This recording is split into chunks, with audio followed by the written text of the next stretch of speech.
Welcome back to the Arise interview. I'm Charles Aniagolu. Now to the United States, where there is still no concession from Donald Trump, but the president-elect Joe Biden is forging ahead regardless. Mr. Biden's just picked a veteran political operative, Ron Klain, to be White House Chief of Staff, one of the most senior positions in any administration. Mr. Klain served as a top aide to Mr. Biden from the 1980s in the Senate and later when he was vice president. Correspondents say he's the ultimate Washington insider. Mr. Klain was also a senior White House aide to Barack Obama and Chief of Staff to Vice President Al Gore. Mr. Biden has already named a 500-strong team to oversee the transition. Well, for his reaction to all the latest developments from the Biden camp, I'm joined now via Cisco WebEx by the Republican strategist and partner at Brigg Macadam Investment Bank, Gregg Swenson. Thank you very much indeed, Greg, for joining us.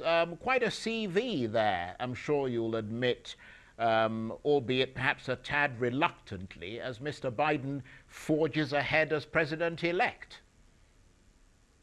Yeah, I think it's probably wise for the vice president to start putting a staff together. I think all counts so far look like he's going to win, unless some of the lawsuits are able to overturn some of the votes because of the irregularities that have occurred in some of the swing states. But I think that the vice president is wise to start planning for him, for January, for the inauguration. And I think that's sensible.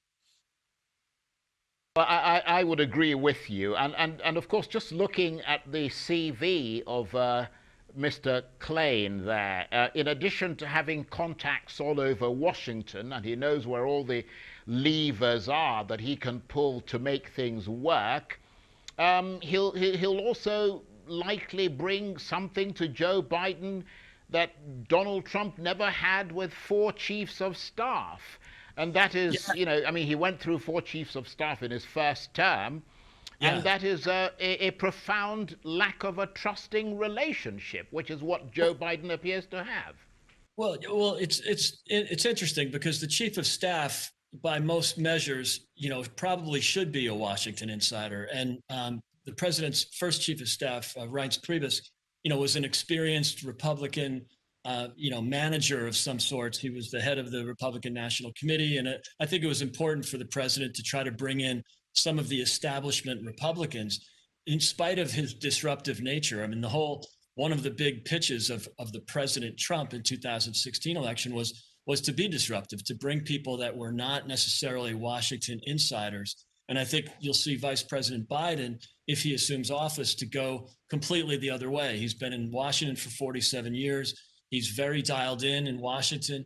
And I think it's quite natural to bring in someone to run the White House as chief of staff that's got experience in the party and knows his way around Washington. I wouldn't necessarily say that's important for other members of the cabinet, but for chief of staff, I think that's wise.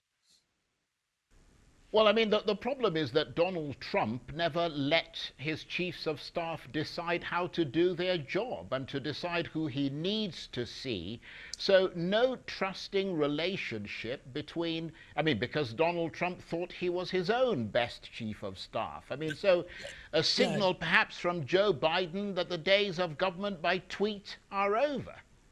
Perhaps, but I think that's one of the appeals of President Trump, especially back then, but also even in this election, because when he was received over 70 million votes, 7 million more than he received in 2016. So his ability to hire and fire was part of his disruptive nature. If he didn't think someone was up to the job or wasn't doing a good job or wasn't necessarily aligned with him, he wouldn't hesitate to replace them. And I think that's one of the refreshing things about him, but it's also one of the things that perhaps was too disruptive for many. But I think in some ways it worked. If you look at the president's outcomes and his successes with all the volatility and the turnover, but if you look at, he's actually had the Secretary of State in the same seat for 2 years. He had 2 secretaries of state, the Secretary of Education, the Secretary of Housing and Urban Development, all have been there for the entire term. But I would definitely admit that, there has been volatility in some of the other cabinet posts, but that doesn't surprise me. That's the nature of the president, to be disruptive. And I guess one other thing, Charles, to keep in mind is usually presidents, quite often presidents are governors, or in some cases senators, although not as often, but they come to Washington with a team that's worked with them for a while. President Obama brought his Chicago crew. Clinton had the Arkansas crew. And of course, Reagan had his great team from California. So they're, because they were politicians and they'd worked in the halls of government before with staff, with teams, whereas President Trump was an entrepreneur.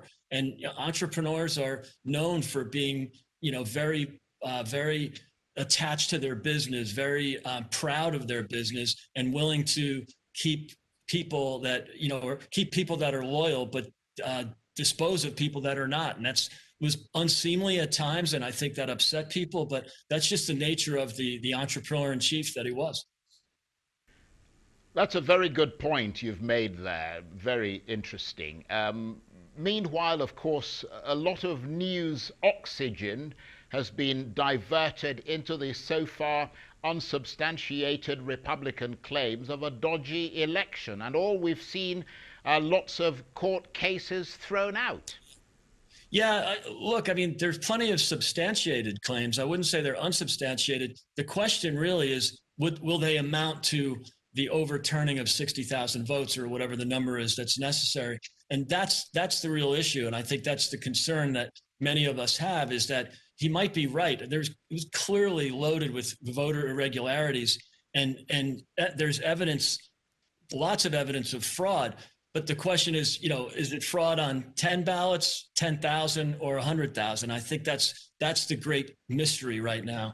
And I think that I'm glad he's pointing these things out, if anything, to remedy these problems, to cure these ills, so that in the future there won't be these irregularities and you won't have voter disenfranchisement because of the lack of clarity or the mistakes that are made. So I hope by the midterm elections in 2 years, these things will be cleaned up and we won't have to go through all these questions and concerns about voter integrity.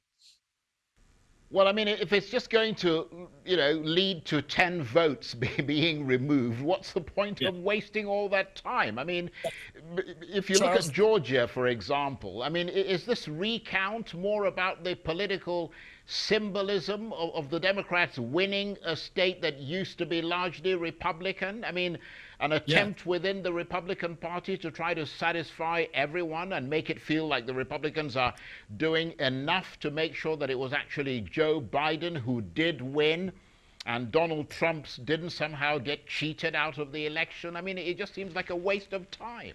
Yeah, I mean, it's a pretty good argument. If there's very little chance of it working, why do it? And I think the answer is twofold. One is there is a chance, albeit small, but also I think it's important for clarity, and it's important to fix these problems. And there are, I mean, especially in Philadelphia and elsewhere in Pennsylvania, these are things that have been going on for generations, but they haven't been as urgent. Fixing the problems haven't been as urgent because they didn't have outcomes on major elections like this. So look, I hope that I hope that they are able to fix the system.